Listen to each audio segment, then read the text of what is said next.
Abre tu curiosidad y dale paso a la reflexión y al conocimiento de la mano de especialistas y científicos.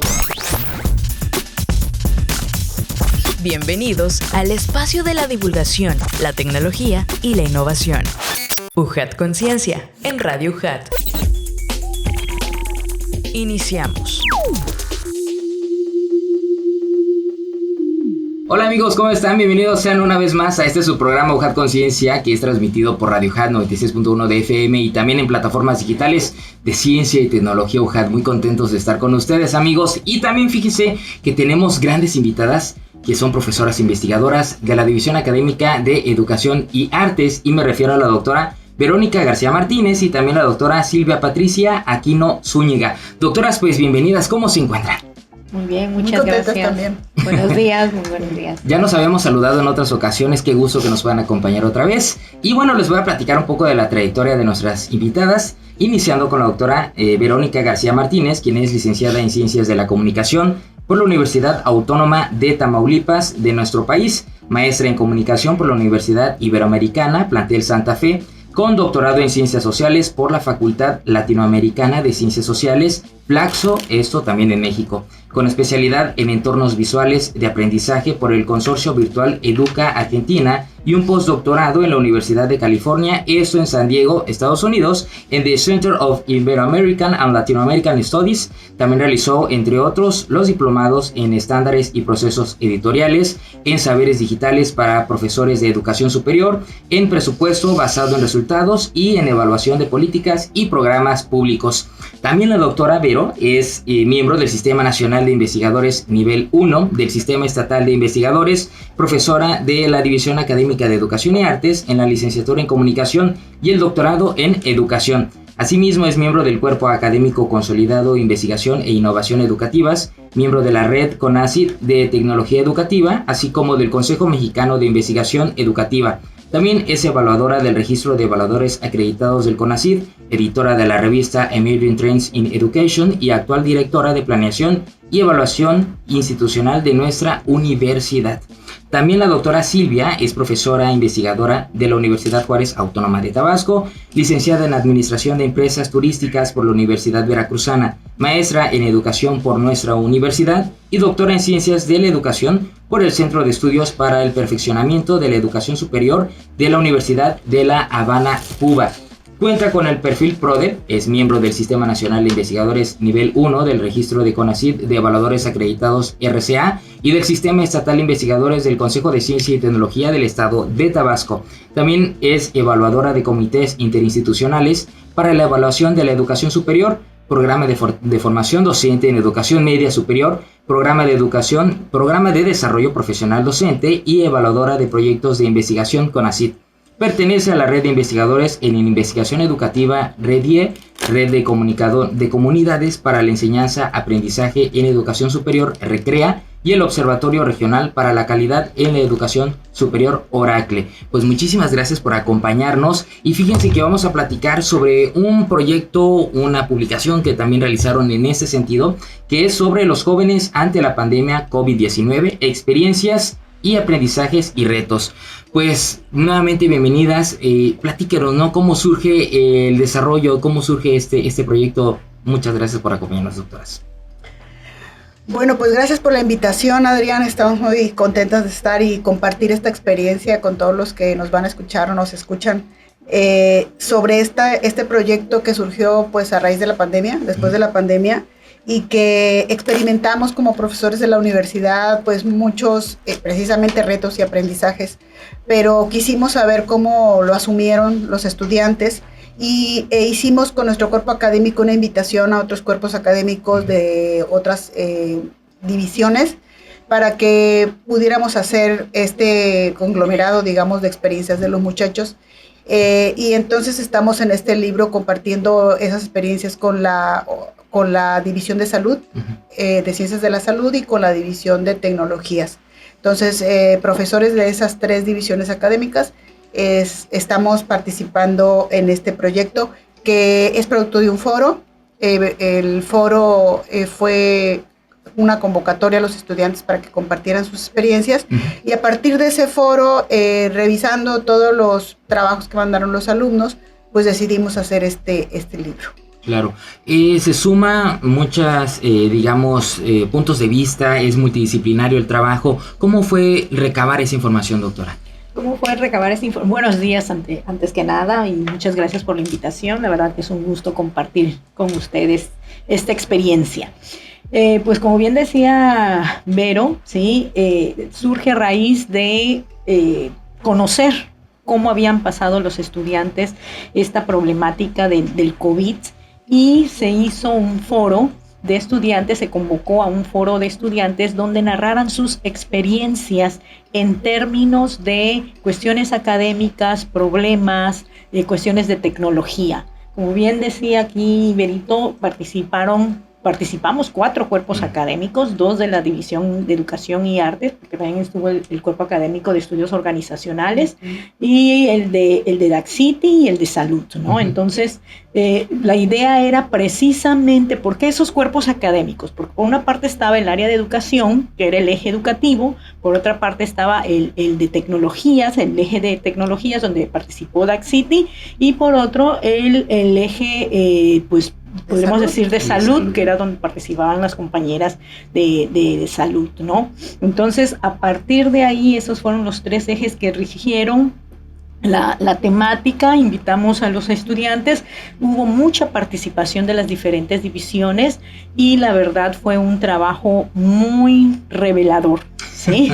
Muy revelador sobre cómo lo pasaron, que ya habíamos tenido antecedentes a partir de otros estudios que habíamos hecho, de cómo la habían pasado, pero esto fue mucho más significativo porque fue directamente desde la experiencia de los estudiantes. ¿Y cómo la pasaron? Ahorita nos platican, vamos a ver y escuchar esta cápsula de introducción, pero no se vayan, amigos, estamos iniciando en UJAT Conciencia. Los jóvenes ante la pandemia COVID-19, experiencias, aprendizajes y retos.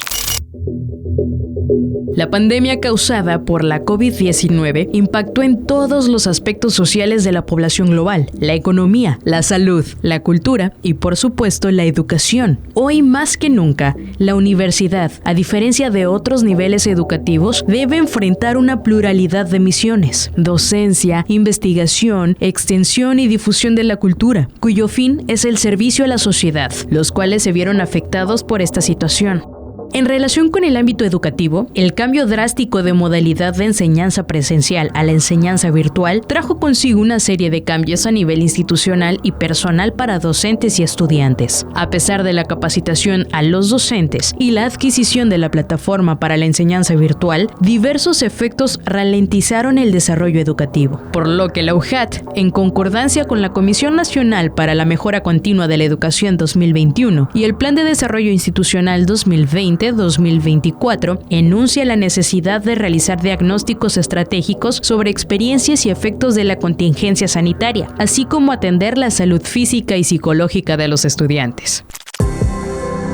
Por ello, en el 2021, se realizó el Foro de Experiencias de Estudiantes durante la pandemia COVID-19 de la Universidad Juárez Autónoma de Tabasco, cuyo objetivo fue propiciar un espacio de intercambio entre estudiantes universitarios para conocer sus experiencias, retos y aprendizajes durante la pandemia, bajo la modalidad virtual con 3 ejes temáticos: experiencias, aspectos emocionales que afectaron su convivencia durante la pandemia, relaciones personales, familiares y o laborales, retos, recursos tecnológicos para el aprendizaje, condiciones para el trabajo en línea, aprendizajes logrados y no logrados, causas y consecuencias, beneficios y limitaciones de las modalidades presencial y virtual.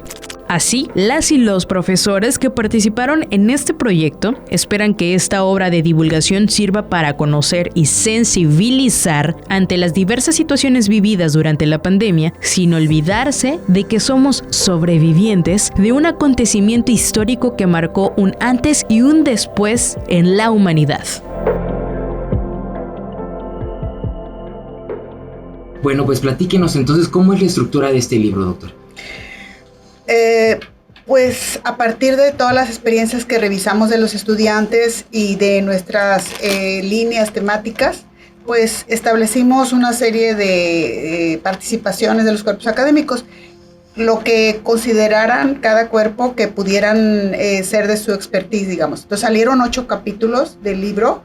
En el primero se habla de los retos y aprendizajes de los estudiantes durante la pandemia y se hace un análisis de cuáles fueron esos retos en el aspecto personal, tecnológico, social y de la universidad, y los aprendizajes, porque hubieron muchos aprendizajes, no se reducen a más a los estudiantes. Las ventajas, en otro capítulo de las ventajas y desventajas de la enseñanza remota, que también tenemos muchas experiencias y anécdotas que contar en ese tema. En otro capítulo son las vivencias académicas, personales y sociales de los estudiantes durante la pandemia, que también ellos hablaron de cómo les fue en sus casas, ¿no? En sus trabajos. En otro cuarto capítulo, el impacto de la COVID en la organización, por el grupo de estudios organizacionales hizo este trabajo. En un capítulo 5 es una mirada de los universitarios de la visión de la responsabilidad social universitaria, lo mismo como somos una universidad responsable, socialmente responsable, pues se abordó ese tema. En el sexto capítulo es de la apropiación de las tecnologías de la información en estudiantes de educación superior. También se habla de las experiencias de todos esos limitantes o cuestiones, ¿no?, que tuvieron los muchachos que enfrentaron en el aspecto tecnológico. En el capítulo 7 se habla del bienestar psicológico. Las psicólogas de las ciencias de la salud hablaron de esa parte, ¿no?, recuperando todas las experiencias de lo que hablaron los muchachos en ese foro. Y en el octavo capítulo, las relaciones interpersonales durante el confinamiento por la pandemia, la familia, relaciones de pareja y amigos, que es otros contextos en los que repercutió la pandemia, ¿no? Sí. Digamos, análisis, estos ensayos, estos artículos, lo hacen a raíz del foro que nos mencionaba, ¿no?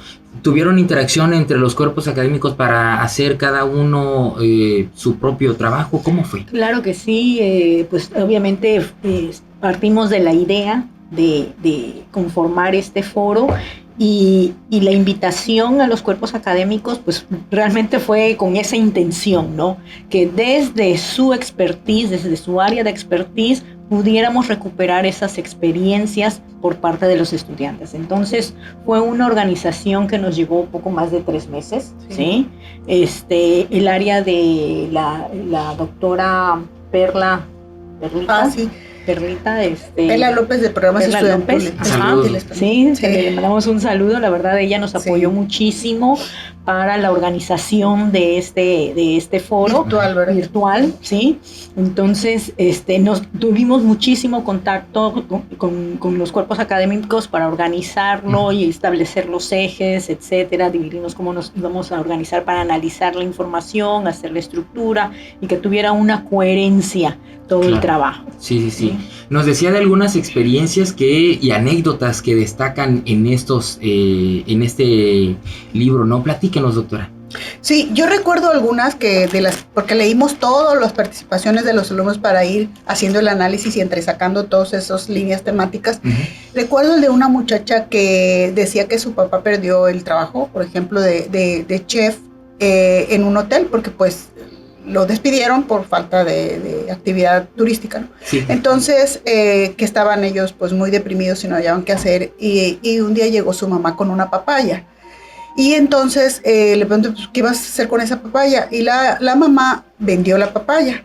Con lo que ganó de la papaya, compró dulces. Con lo que ganó de los dulces, compró artículos. Y así fueron comprando hasta que hicieron un negocio y pusieron una miscelánea familiar. Y ella se fue también a vender dulces para poderse costear los estudios, porque pues ya su papá estaba sin empleo. Y a raíz de eso, pues ellos fueron creciendo. Entonces, como tienen varias experiencias de los muchachos que les ayudó necesito buscar alguna manera de conseguir recursos, porque sus padres, pues algunos murieron, algunos perdieron los trabajos, y ellos tuvieron que pensar en alternativas para poder obtener alguna economía. Se expuso el sentido de sobrevivencia de cada uno, ¿no? ¿Alguna otra experiencia que les hayan identificado? Sí, ustedes? por ejemplo, una experiencia que yo recuerdo de una chica que decía que al principio le había costado muchísimo trabajo el cambio de modalidad presencial a la virtual y que había estado a punto de darse de baja en la carrera porque tenía dificultades para manejar la tecnología, ¿sí? Entonces, a partir de ahí, ella lo que dijo, bueno, pues yo quiero seguir, no quiero darme de baja. Entonces empezó ella a buscar también por su cuenta y ahora sí que se dio cuenta que tenía que poner ella de su parte, que no nada más era quedarse con lo que le daba el profesor y solventar las dificultades que tenía, porque de repente el internet le fallaba mucho en casa, la parte de los recursos tecnológicos en casa también eran difíciles, pero dijo ella que finalmente aprendió que era posible hacer la educación en línea, pero que tenía mucho que ver también la actitud del estudiante, ¿sí? Entonces creo que es un aprendizaje y que va para todos, que sí depende mucho también de la forma en cómo los estudiantes asumen estos retos, al grado de que ella decía, bueno, me gustaría continuar con las clases híbridas, ¿no? Porque ya le dio una ventaja a la tecnología, a la enseñanza virtual. Sí, se volvió mucho la parte de autodidactas, ¿no? Ser autodidactas y ser intuitivos en la educación y retos. Pues precisamente los aprendizajes y retos que se pudieron ver, ¿no? Se hicieron visibles en este proyecto. Sí, pues mira, Adrián, los identificamos y se van a sentir identificados muchos de los que nos escuchan, y que nada más no fue para los estudiantes, también para los profesores, aunque no, el foro no participaron profesores, ¿verdad? Pero pues nosotros desde nuestra experiencia podemos sentirnos coincidentes con esos retos y aprendizajes. Algunos retos que tuvieron fue lo material y físico. Fue esa inversión que tuvieron que hacer en equipamiento. Por ejemplo, muchos estudiantes no tenían computadora, y tuvieron que comprarla. Los que no pudieron tenían que ir al ciber, por ejemplo, a rentar o rentarle a otra persona que tuviera. Entonces, eso fue un gran reto, ¿no? Tener a la mano ese equipo que se necesitaba. Y otro es la distancia geográfica. Hay muchos alumnos todavía que viven en lugares muy remotos, en comunidades de Jonuta, por ejemplo, o de lugares alejados. Y entonces la distancia geográfica era para ellos terrible porque no tenían conectividad y tenían que trasladarse, por ejemplo, a los centros más urbanos o urbanizados para poder pues rentar, ¿no? Pues asistir y hasta enviar las tareas, ¿no? Porque así es. También la adecuación de los espacios fue otro reto material, porque pues nuestra casa, que pasaba el vendepan, pasaba el gas, y también los mismos chicos que tenían que compartir sus equipos entre los diferentes hermanos, ¿no? Híjole, sí. Sí, de primaria, secundaria, y luego que no tenías el espacio y que estaba pasando por atrás el papá en ropa interior. Muchas anécdotas que incluso las pudimos ver, ¿no? En internet. Entonces, eso fue otro reto. Algunos muchachos nos dijeron que sí habían podido lograr un espacio tranquilo, ¿verdad? Pero bueno, no todos. Luego los retos tecnológicos de accesibilidad y conectividad, pues estando todo el mundo conectado, pues fallaba. Sí. Fallaba, ya no veías al profesor, apaguen todas sus cámaras para que se pueda oír, ay, profe, no me pude conectar, y etcétera, ¿no? Entonces, toda cuestión de los retos de conectividad y la estabilidad e intensidad de la señal de internet, que también pues lo sufrimos hasta la fecha, pero entonces pues era catastrófico, ¿no? Claro. También la obsolescencia de los equipos muy lentos, computadoras pues ya obsoletas, falta de conocimiento de recursos tecnológicos, lo que ya comentaba Silvia, ¿no? De que no sabían manejar el Teams, no sabían manejar muchos de los aditamentos, equipamiento. Otros retos fueron intrapersonales, como por ejemplo la comunicación interpersonal. Pues como estaban tantas horas en internet, pues se redujo la interacción social. Entonces había una interacción interpersonal reducida. sentimientos negativos también, hubo problemas socioemocionales, sentían los alumnos pues estando en aislamiento, ¿verdad? Es como si estuvieras en un calabozo. Y los retos en el proceso de enseñanza-aprendizaje que también los detectamos, como por ejemplo la distribución del tiempo de estudio, estaban demasiado tiempo frente a la pantalla, el modo de calificar de los profesores también, pues muchos apenas tienen cierto manejo, ¿no?, de la tecnología, y entonces pues en modalidad virtual cambia todo. Sí. Y si lo haces del mismo modo, pues tienes muchos problemas. Entonces, en aprendizaje es afrontar las carencias, compartir y solidarizarse, buscar soluciones. Todo eso lo aprendieron los muchachos, ¿no? A ser solidarios, a ser resilientes. Sobre todo. Entonces, pues básicamente es a grandes rasgos los retos y los aprendizajes que pudimos encontrar. Habrá más, seguramente. De la parte de los estudiantes, así, ¿no? Es. De la parte también como institución, ¿cómo fue ese sentido? Bueno, de la parte de la institución podemos decir que afortunadamente respondió pronto ante esta situación inesperada para todos, ¿sí? Entonces, obviamente lo primero que hizo la institución fue contratar el Teams para que los profesores pudiéramos continuar con esta modalidad virtual de enseñanza y con los cursos de capacitación a los profesores, que por un lado llevó a una sobrecarga de trabajo para los profesores, porque por una parte teníamos que estar a la par capacitándonos, claro, en ese aprendizaje del manejo del Teams, de las tecnologías, y por el otro lado estar impartiendo las clases, que no es lo mismo llevar una clase presencial y de ahí pasarla a la virtual. Entonces, la verdad, en ese sentido, los profesores tuvimos muchos retos. La institución, por otra parte, como ya decía, asumió ese reto de la tecnología. Había problemas de conexión, había problemas con el Teams, pero poco a poco se fueron solventando, ¿sí?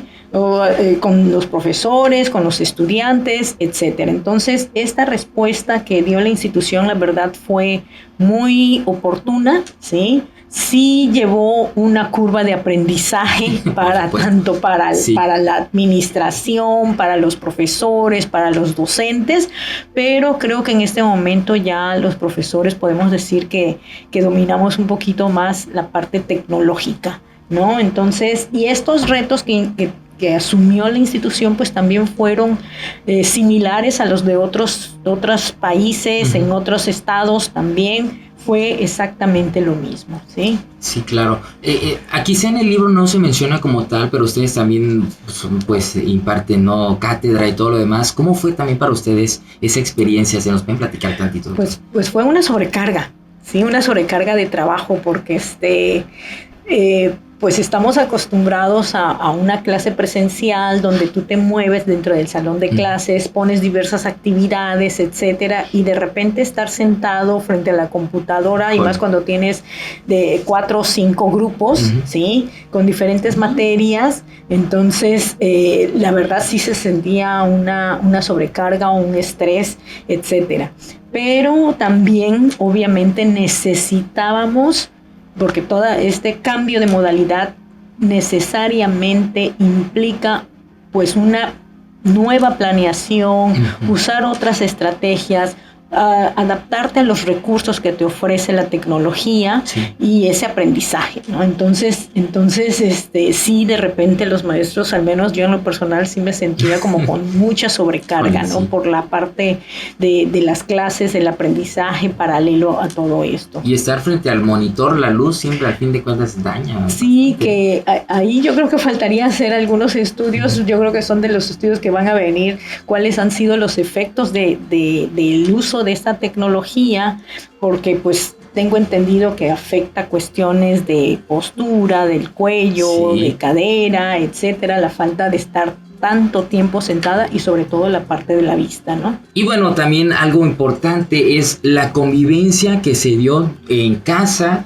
durante este tiempo, ¿no? Los retos, los problemas, las dificultades, al fin de cuentas nos costó, veníamos de estar todo el tiempo en la calle y ahora encerrados, ¿no? Sí, las compañeras de salud hicieron un análisis en ese sentido, porque, bueno, ahorita vemos, hay muchos estudios post-pandemia que nos hablan de un problema socioemocional muy fuerte de toda la sociedad en general, pero se centró en los jóvenes, porque pues los jóvenes son los que, como dices tú, están más tiempo en la calle, ¿no? Entonces les cuesta más trabajo estar en su casa todo el día y noche, día y noche, durante todo lo que duró el aislamiento, ¿no? Entonces, obviamente, empiezan los desequilibrios, los desencuentros, los problemas, porque estás conviviendo, bueno, ya de por sí es difícil estar día y noche con aunque sea tu familia, ¿no? Es complicado. Sí. Y luego, aunado a esto, las relaciones virtuales que se dieron en la universidad, ¿no? También fue un reto para ellos, fue un shock, digamos, ¿no? Porque pues a veces se veían, a veces no se veían, a veces había profesores empáticos, a veces había profesores desconsiderados. Eso también salió, ¿no? En el estudio. En el caso de la familia, las estrategias de afrontamiento que encontraron, por ejemplo, las compañeras de salud que usaron esos alumnos para poder, pues, hacer frente, ¿no?, a estas situaciones, fue la misma familia, los parientes, los vecinos, los amigos, con los que sí se podían juntar presencialmente, ¿no? Y bueno, teóricamente ahí se sostiene las investigaciones en que son muy importantes las redes de apoyo. Las redes de apoyo para que un estudiante termine su trayectoria son fundamentales. Esto también lo vimos en otro estudio que hicimos juntas de otro proyecto, en donde los estudiantes que tienen esas redes de apoyo tienen más posibilidad de éxito que los que no lo tienen. Entonces, ¿en quién se apoyaban esos estudiantes? Bueno, pues principalmente en su mamá, en su papá, pero más en su mamá, en sus hermanos, en su pareja, ¿no? Entonces, con los profesores pues, tenían poca comunicación. Muchos de ellos pues no pudieron establecer comunicación con sus tutores, por ejemplo, ¿no? Entonces, eso también fue algo que los desmotivó. Eso, sí. Pues básicamente esa situación en la que se enfrentaron, bueno, algunos perdieron a sus padres, fueron también ese tipo de dramas muy terribles que pudimos escuchar de los alumnos en el foro, ¿no? Pero bueno, en general la familia fue un soporte importante en este crisis. Sí, porque la verdad que hubo muchas dificultades que tuvieron que enfrentar los estudiantes en el aspecto socioemocional. Hubo desde, como bien se decía, pérdida de alguno de los padres, ¿sí? La muerte de alguno de los padres, que esto causó, pues obviamente, depresión, angustia. Muchos de ellos tuvieron que entrar a trabajar, ya sea por la pérdida del padre o porque alguno de ellos perdió el trabajo y entonces tenían ellos que entrar a trabajar y volverse parte del sustento de la familia, pero además entrar a trabajar en época de pandemia bien difícil, ¿no? Sí. Entonces muchos de ellos se tuvieron que autoemplear, buscar otras formas de obtener recursos, ¿sí? Y obviamente muchas cuestiones de depresión, angustia, incluso pensamientos suicidas, ¿sí? Se desató durante todo este tiempo de la pandemia. Entonces, las redes de apoyos que están conformadas principalmente por la familia, la pareja, los amigos, juegan un papel muy importante para que estos estudiantes pudieran salir adelante, ¿no? Entonces, sí es muy importante la parte esta de las redes de apoyo. Estas mismas redes de apoyo se fortalecieron en esta pandemia, ¿no? ¿Se siguen fortaleciendo? ¿Cómo han visto ustedes el panorama de esto? Fue algo, pues hasta cierto punto paradójico, porque supimos que los divorcios aumentaron. La violencia precisamente también. Por esa convivencia, adicciones, toda la cuestión socioemocional se vio afectada. Pospandemia subieron tremendamente las consultas a los psicólogos. Los psicólogos son de los profesionistas más consultados en nuestra época, precisamente porque las afecciones socioemocionales fueron más que otras enfermedades, más que el COVID, ¿sí? Mismo, que afectó a la sociedad, porque pues enfermo o no enfermo, te viste afectado socioemocionalmente. Sí. Entonces, esto destaca la parte psicológica, lo importante que es la salud emocional, que a veces no le damos importancia, y entre la familia tiene que haber un buen canal de comunicación para que en lugar de divorcio se llamase unión, y que los estudiantes aprendan a confiar en sus padres, en sus tíos, en sus primos, ya siendo adultos, ¿no? En la gente que les demuestre que puede ayudarlos y que les puede, que puede contribuir con su bienestar. También ayudó a soltarse un poco también, ¿verdad? Estábamos en una rutina y como que conocer a los integrantes de la familia también hizo fortalecer esto mismo, ¿no? Sí, algunas familias fortalecieron sus relaciones, ¿sí? Hubo mejor comunicación, pero en muchas de ellas, pues la verdad se vieron muy, muy afectados por esta falta de convivencia. Bueno, no falta de convivencia, sino al contrario, por la convivencia que tenían y que no se conocían, sobre todo si vivían en espacios muy pequeños, muy reducidos. Entonces de repente había familias de 4 o 5 integrantes donde no hay un área donde pudieran salir, etcétera. Entonces se convertía, la verdad, en casi en una bomba de tiempo, ¿no? Toda esta cuestión de las relaciones. Sí. Platíquenos de las conclusiones, ¿qué nos deja a todos como sociedad este libro? Bueno, muchos aprendizajes, como pudimos ver. Básicamente yo recuperaría algunos que he podido no solo ver después, sino post pandemia. Por ejemplo, que la tecnología es nuestra aliada, puede ser nuestra aliada, porque pues al principio los profesores y los estudiantes sufrieron mucho por tener que usar este medio para poder comunicarse y aprender y enseñar, pero realmente la tecnología puede ser una aliada bien usada, ¿verdad? Porque también sabemos que puede haber infodemia y otros fenómenos derivados del mal uso de la tecnología. Sí. Entonces, el usar bien la tecnología nos puede ayudar como civilización, como sociedad.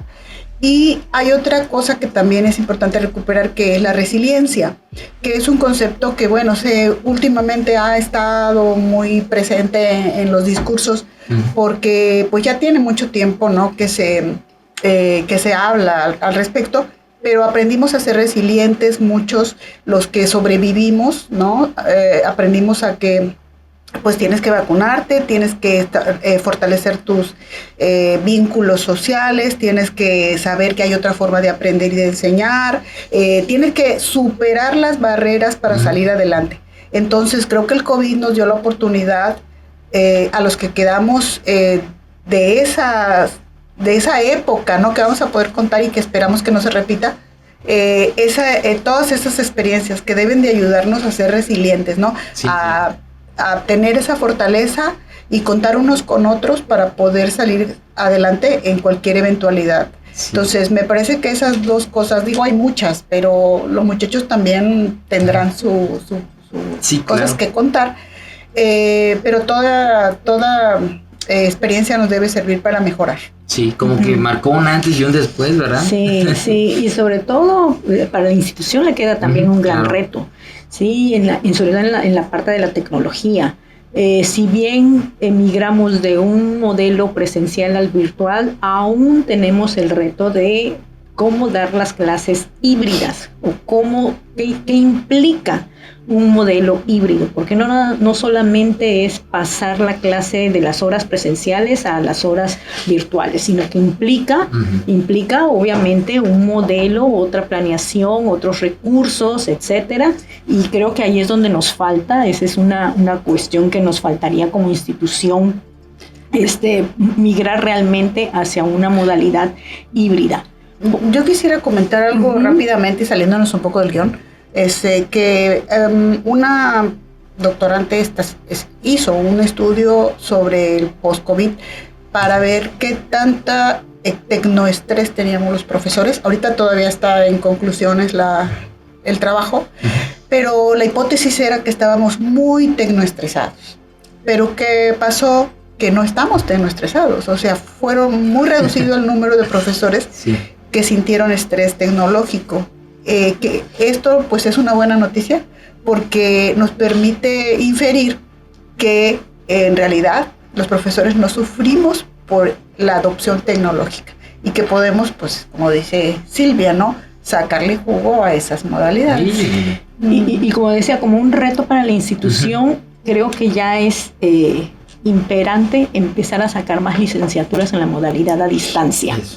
¿Por qué? Porque una de las cosas que reflejó la pandemia es que muchos estudiantes están trabajando, ¿sí? Están laborando y estudiando al mismo tiempo. Entonces, estos estudiantes que laboran y estudian al mismo tiempo, pues obviamente sus horarios no son los mismos que un estudiante que se dedica al 100% a los estudios. Entonces, creo que ahí hay una oportunidad para la institución el ir creando más licenciaturas a distancia, ¿no? Porque esto, pues obviamente, nos daría la oportunidad de ampliar la cobertura en educación superior. Y no solo pensar aquí, sino que de otros países, no solo en Latinoamérica, sino también en Europa, ¿no? Que pueda llegar y que se interesen. Y por supuesto también otra de las cosas que dejó la pandemia es cuidar la salud mental. Afortunadamente se han estado dando diplomados desde el sindicato y desde la DS, cursos y diplomados sobre estas cuestiones de salud mental para los profesores, ¿sí? Y yo creo que sería conveniente empezar también a ofertárselos a los estudiantes. Sí. O abrirlo más, que también participen los padres de familia, etcétera. Sí, que esta red que ustedes mismos nos comentan se pueda ampliar, fortalecer. Y hablando de redes, ustedes crearon, decíamos desde un principio, la parte de algún trabajo multidisciplinario con otros cuerpos académicos. Platíquenos, ¿no?, de los colaboradores también. Sí, bueno, qué bueno que nos dices. Bueno, en primer lugar, darle las gracias a Perlita López, sí, del área de programas estudiantiles. Directora de programas estudiantiles, porque la verdad fue un apoyo invaluable en la realización de este foro. Y también ¿sí?, la dirección de tecnologías, obviamente. Así es, perdón. Y bueno, de los profesores que participaron del cuerpo académico de otro colega del Cuerpo Académico de Investigación e Innovación Educativa, Pedro Ramón Santiago, sí, del Cuerpo Académico de Estudios Organizacionales de DAEA, la doctora Janet Rodríguez Ruiz y Gabriela Hidalgo Quinto, sí. También de DAEA y de ese mismo cuerpo académico, Javier Toledo García, Edna María Gómez López, del cuerpo académico de DACCITI de Tecnologías, Pablo Pairo Campos, ¿sí? Y del área de salud, Alba Cerino Soberanes, Catherine Bracbien y Cintia del Carmen Gómez Gallardo. Pues fueron los que participamos en este foro y se hizo este análisis, que la verdad los invitamos a que lo lean, lo consulten, porque no es lo mismo datos así duros que leer las experiencias de los estudiantes. Sí, y que las puedan comunicar como en el espacio que tenemos aquí, ¿no? Última pregunta, ¿van a continuar? ¿Hay una segunda etapa de este libro? ¿O qué planes tienen para seguir conociendo más? Pues se han desprendido varios proyectos post pandemia. Específicamente sobre no porque tenemos nuestras líneas temáticas ya desarrolladas, pero pues todo tiene que ver, entonces pues seguimos trabajando en varios proyectos ahí. Se relacionan al fin de cuentas, ¿no? Pues doctoras, estamos llegando al final de este programa. Ha sido muy interesante y muy enriquecedor también, y también pensar en qué podemos mejorar como sociedad. Muchísimas gracias. ¿Algo más que decir? No, muchísimas gracias por la invitación y felicidades por el programa. Muchísimas gracias, doctora. Al equipo.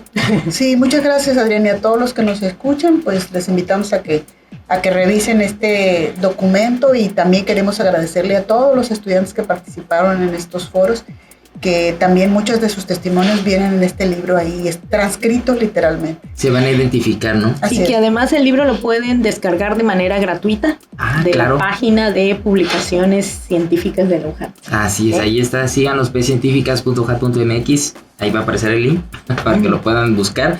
Muchísimas gracias, doctoras. Y a ustedes, amigos, muchísimas gracias también por habernos acompañado y sintonizado en esta ocasión de Así en Radio UJAT, también en Ciencia y Tecnología UJAT. Les recuerdo, nos acompañó la doctora Verónica García Martínez y la doctora Silvia Patricia Aquino Zúñiga, profesoras investigadoras de la DAEA UJAT, hablando sobre los jóvenes ante la pandemia COVID-19, experiencias, aprendizajes y retos. Gracias de parte también del equipo de producción de la Dirección de Difusión y Divulgación Científica. Agradecemos a la Dirección General de Comunicación Social y de parte de todo el equipo de la UJAD les agradecemos y recuerden, legado UJAD, estudio en la duda, acción en la fe. Esto fue una producción de la Secretaría de Investigación, Posgrado y Vinculación, con la Dirección de Comunicación y Relaciones Públicas y Radio UJAD, de la Universidad Juárez Autónoma de Tabasco. Los esperamos en la siguiente emisión de UJAD Conciencia.